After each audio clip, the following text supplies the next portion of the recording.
Hello, this is Boxing with the Truth, and I am the truth. And this is another segment of Who is Who in Boxing. This week we have Grand Friday Night Fights, Grand Casino, Hinkley, Minnesota, March 28th. Let's start the card off with the breakdown of Andre Tieva. 0-1, but his first boxing debut was a very good one. He fought Marcus Morris and it was a tough fight. He came out right away, had no hesitation, came right after Marcus, and the entire 4 rounds was a slugfest. He's a very good MMA fighter, and you can see his boxing skills are going to get better the more he fights. The guy's in very good shape. He's a hard hitter. He comes forward. He's willing to sit in the middle of the ring and exchange. He's a smart fighter. He throws a good jab, and he has a nice overhand right if he can get it to land. Really good head movement as well, and he can take a punch. The only thing I don't like about him is, and nothing against him, he still has the MMA defense. And when I talk about the MMA defense, I mean he still carries his hands too low near his chest and doesn't keep them up like earmuffs around his head for a boxing style defense. So he's going to have to work on that. This is his only second pro fight. Otherwise he's going to be taking a lot of jabs and a lot of hooks from more experienced fighters. So let's move on. He's fighting Guy Smith Jr., who is 1-0. And honestly, I tried to find out stuff on this guy, and I just couldn't find out anything except for the fact that he's from Nebraska, Omaha. So I don't know if he's a country boy. I don't know if he's tough. Like I said, I don't know anything. So basically, Guy, just based off of what I know of your opponent, you're just going to have to come with some pressure, keep moving forward, keep the jab in his face. That's kind of like what Marcus did. He's open for the overhand right. Because of his MMA defense, you're going to have to bully him on the ropes and then mix it up with body and head. And hopefully that should be enough to beat him in points and possibly knock him out. But like I said, he can't take a punch. So that's the first fight of the night. Let's move to the second fight. DeLorean Caraway. First of all, though, the last fight, I'm not sure what the weights were on that, but I know this fight is a light welterweight fight with DeLorean Caraway and Damian Hill. So DeLorean Caraway is 1-0. He won his first debut fight in like 46 seconds. It was so fast. I mean, nobody even had a chance, to sit down actually. But I think this fight's gonna last a little longer, because Damian Hill does have the experience on him, and I have seen Damian Hill fight, and he can move around a little bit. But DeLorean Caraway, he's like a storm. He just comes at you, throwing bunches of punches. He's just a headhunter. You got to have good head movement. You got to be able to have good feet to avoid him. Otherwise, he's just going to take you out like his first opponent got taken out.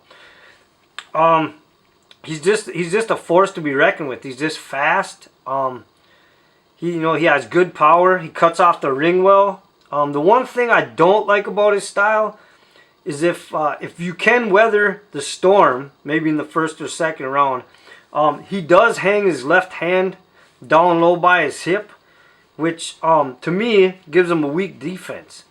And as he moves up in talent, he's going to need both of his hands to defend punches from better fighters. So that's just a criticism on my part, that I think DeLorean's going to have to start picking that hand up when he's fighting better fighters. Right now, I guess he can get away with it if he's coming after people and he's just knocking them out. But we'll see if Damian lets him get away with that. Let's move to Damian Hill, who's 3-4. He's a boxer, MMA fighter, and he's a southpaw. So I don't know how many fighters DeLorean Caraway fought as an amateur that were southpaws, so we'll see if that gives him some problems as well. Damian's pretty well-rounded fighter, more of a counter puncher. Doesn't start out real fast, lets people come to him, but he will stand and fight. He moves around well, throws punches from different angles, which possibly, like I said, if he can weather the storm, he might be able to confuse Caraway a little bit. I would like to see him get a little bit more aggressive. He did start getting more aggressive in his last fight that I saw him in, so maybe he'll pick that up in every fight. He is going to have to fight very smart in this fight. Like I said, he's got to weather the storm. He's going to have to use a lot of defense probably in the first round, possibly in the second round, and kind of pick his shots carefully because Caraway is going to try to take him out quick. It's going to come down to just moving around, using the ring, popping the jab, maybe possibly using the jab, 1 or 2 jabs while he's moving back away from Caraway, and then just stopping dead, and hopefully that Caraway, his movement will carry him right into a power punch. You know, Damian's going to have to mix it up and try some new things against Caraway because he's never fought a guy, I don't think, this fast or somebody that's going to come at him so aggressively. But it should be for an interesting fight. So let's move to the next fight. Jonathan Perez. And I believe these guys are fighting at bantamweight. But, so there's going to be a lot of action in this fight. Jonathan Perez is 6-0. This could be the biggest test of his career. He's never fought anyone with this much experience. He's fighting James Owens, who's actually like 5-16, I believe. But don't be fooled by the record, because James Owens has stepped up and fought a lot of guys that are a lot better competition than Perez has fought. So Perez is going to have to just come out there from the door and set the pace. He doesn't waste a lot of punches. He has a stiff jab. He's a smart fighter. He doesn't throw one punch at a time. He does throw a lot of combinations. He's a very fast fighter. He has nice clean body shots. But the one thing I didn't like about him is occasionally he does throw some wild hooks, which might give James Owens a chance. And also sometimes his right hand is low. So James Owens is going to have to use his experience, and he's going to have to spot that. And that might be the one weakness that he can pull off, pull out of Jonathan Perez. So let's move to James Owens. Okay, he's a slow starter. He's a counter puncher. He doesn't have a lot of power, but he can take a punch. He will mix it up in the center of the ring with you. And like I said, he does have the experience. He has fought the better competition. Just to name a few guys, he has fought Rances Bartholomew. He has fought Wilton Hilario. He has fought Ismael Muendo. He has fought Dustin Mason. That's just a few names you might recognize. So the guy isn't afraid to fight anybody, and he does have heart. Sometimes heart can win a fight. Like I said, if you can catch Jonathan Perez off guard with some stuff, if you can catch him dropping his right hand, if he can get a little aggressive in this fight, it would definitely pay off. I just haven't seen it. Like I said, he's a slow starter, and I think in this fight, he's going to have to start fast in order to be able to compete in this fight. Because experience is not going to win this fight in the end. He's going to have to just outwit Jonathan Perez and just outbox him, plain and simple.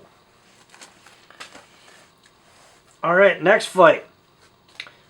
Middleweights. Robert Brandt, 9-0. If you're a Minnesota boxing fan, you know who Robert Brandt is.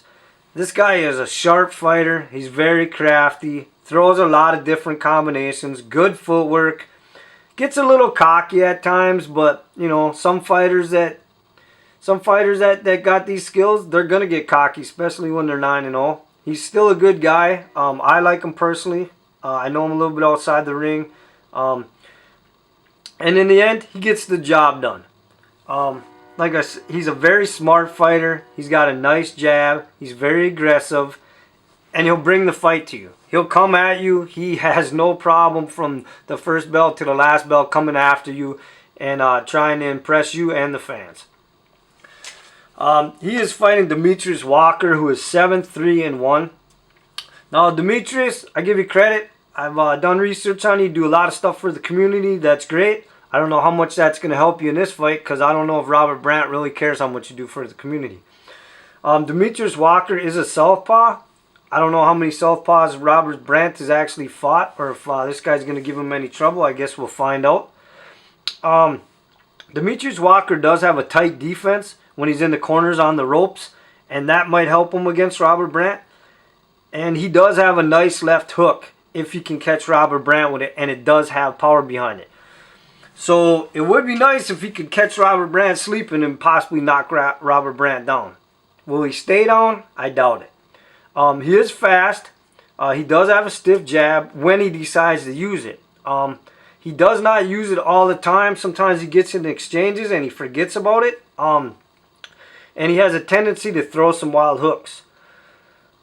Sometimes holds his hands low a little bit. It fluctuates from round to round. He is mainly a counter puncher.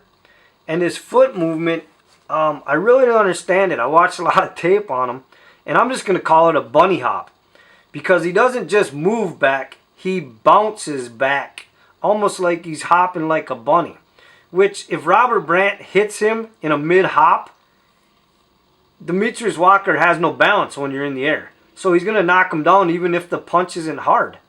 And, you know, that's just going to look good for Robert Brandt. So, Demetrius, try to stop the bunny hop. Keep your feet planted on the ground. You're going to have good movement against Robert Brandt. You're going to have to pick your shots well. So, I'm just telling you from the door, forget the bunny hop. Because the bunny hop is not going to work. But this should not be another interesting fight. Because they both come to fight. They will both stand in the middle of the ring. So, there is going to be a lot of action in this fight. Alright, let's move on to heavyweights. Aaron Gorilla Green, 14-0, 12 knockouts. The man has power. The funny thing is he's fighting Byron Poley, who's 25, 16, and 1, and they call him the Bear. So yes, this is going to be a fight on the Nature Channel. It's the Gorilla versus the Bear. Who will win the title of Wild Kingdom? You know, Byron Poley has the experience. He's fought the better fighters. But Aaron Green, he's a gentle giant. He walks his opponents down very quietly for a heavyweight guy. He doesn't waste punches, which is good because then he doesn't waste energy. He's a smart fighter. He has lots of power in both hands. And he knows how to finish strong when he sees his opponent is hurt. So he is an exciting heavyweight to watch. Byron Poley, he is the more experienced fighter, like I said, but he has to figure out how to use it in this fight. He's got to be crafty because really he only seems to have a jab, and that's not going to keep Aaron Gorilla Green off of him with the jab. He's going to have to come with some body punches. He's going to have to come with a power punch, overhand right, something. Otherwise, he's going to be in trouble fast. This is going to be a short fight if he doesn't come with more than just the jab. He does put his head down quite a bit, and he keeps his hands low, which are going to be, that's going to go into Aaron Green's favor for sure, both things. And he just doesn't seem to be able to take a power punch anymore. I don't know if it's that he's just had so many fights over the years or up in age, but so that's the other thing. He's going to have to move around because if he stands in the middle and tries to mix with Aaron, like I said, it's going to be a short fight, 1-2 rounds at the most. So, Byron, pick your shots, move around. You don't have the speed, and just bring something behind the jab. So, hopefully, this will be an interesting fight. I personally don't see it going, the full 8 rounds, but who knows? I've been wrong before. All right, let's move on to the co-main event. Andy Chaos Coley. Now, if you are a Minnesota boxing fan or just a boxing fan in general, you have probably heard this name before. You might have not heard it in the last year because he's been sitting home on the couch watching boxing. He hasn't been in the ring. But Chaos is back, folks. 25-4. And let me tell you something. Those 4 losses he's got are nothing to sneeze at. 2 guys that are known worldwide. Paul Williams, Andre Ward, 2 Minnesota guys that are probably 2 of the best in the state right now, Caleb Truax and Cericio Fort. So Andy Coley is no joke, folks. He is a southpaw, which makes him for a tricky fighter. He can take a punch. You know, and like I said, he's been out a year, so there could be a little ring rust coming into this fight, but we'll see in the first or second round if he can shake it off. He pops the jab really well. He has a nice overhand right. Because he is a southpaw, you know, he throws a left hook really nice. He walks his opponents down. He doesn't run. He doesn't dance. He is, by definition, a fighter. There's nothing glamorous or fancy about Andy Coley. He's a fighter. He will mix it up with you on the ropes or the center of the ring. He has the heart of a fighter. You know, like I said about the 4 losses. I mean, you know, he was in all 4 of those fights. You know, maybe except for the Paul Williams fight. But he's a hunter.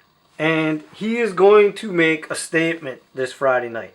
I'm excited that his team put this fight together. They could have given him a lot easier fight to bring him back after a year. And they didn't. And personally, I think that's because Andy wouldn't have wanted an easy fight. Because he's just the type of guy that doesn't want an easy fight. He's willing to fight anybody. So I'm excited to see him back in the ring after a year. I think a lot of Minnesota fans will. I think a lot of boxing fans in general will be. So I'm excited to see this. He's fighting Ryan Davis, whose nickname is Dangerous. So you got Chaos against Dangerous. I mean, how more exciting can this fight get? This guy's 24-12-3. And he actually has fought Zab Judah. Now, if you're a boxing fan, you know who Zab Judah is. And Zab Judah was a southpaw. So Ryan Davis has experience fighting southpaws. So he shouldn't have any problem with Andy Coley as a southpaw. The funny thing is they actually have similar styles. You know, there's nothing flashy or glamorous about this guy either. He just comes to fight. He comes forward. He's just a solid fighter. He can throw punches from any angle. He has nice hooks. He has nice uppercuts. He puts combinations together nice. That's why I said this is going to be an interesting fight. This is like 2 guys looking in the mirror, and I think they're going to stand in the middle of the ring, and I think they're just going to see who's the better guy at the end of the day. So I'm really excited to see this fight, and I hope the fans are well. And, you know, hats off to Andy Coley's team for matching this fight up, because like I said, you guys could have just basically threw a bum in there to, you know, get the ring rust off and to get him back in the ring, and I'm glad you guys did. Let's go to the main event. Jamal James, 12-0. He was originally supposed to fight RJ Lass. He was going to defend his Minnesota title against him. RJ got his hand hurt. The fight got called off. They could have just threw an easy replacement in there for this fight. And hats off to Jamal James's camp as well, because they didn't. The last fight, I forgot, Andy Coley against Ryan Davis. That is a middleweight fight. This Jamal James against Angel Hernandez, who is actually 16-14-1. This is a welterweight fight. Angel Hernandez is not a bum by any means. So to get a replacement fighter of this guy's caliber, this guy could have been a main event anyways without being a replacement fighter. He just fought Johnny Garcia, who actually I believe was 17-1, and he fought him hard and you know, actually gave him stitches. So I mean, this guy doesn't come to be anybody's stepping stone. He's a polished fighter, and you know, he's coming to fight. But Jamal James, you know, he's got a beautiful jab. I love watching this guy's jab. He's a sharp fighter. He's a smart fighter. He knows how to cut off the ring. He can throw punches from any angles. He's fast. But I still think he gets into too many exchanges that are unnecessary when he doesn't have to. He has good footwork, and he's exciting to watch. But I think sometimes just as a fighter, he just wants to, you know, get into the mix in the middle of the ring when it's unnecessary.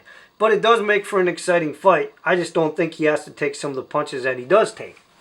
So this will be his biggest test yet, Angel Hernandez. And I think it's going to be a solid fight. Angel Hernandez, even though he has 14 losses, he has 16 wins. And 16 of those wins are by 13 knockouts. So he does have power. So Jamal James is going to have to use the jab to keep him off him. Because if he just sits there and lets him tee off on him, he could possibly get knocked out. And he does not want to lose a main event, you know, in his own state. So Angel, has the overall experience. He has fought the overall better competition. He is a slick fighter, has fast hands, will stand and fight. Like I said, he's fought some bigger names.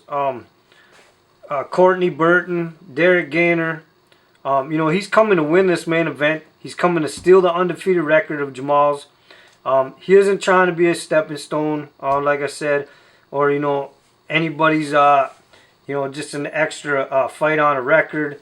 He made Johnny Garcia earn his win, and he's coming to make Jamal earn his win as well. All these fights are exciting. There's some good fighters in these fights. There's a lot of power and action going to be in these fights. So March 28th, Friday, Grand Casino, Hinkley, Minnesota. Be there. The truth has spoken.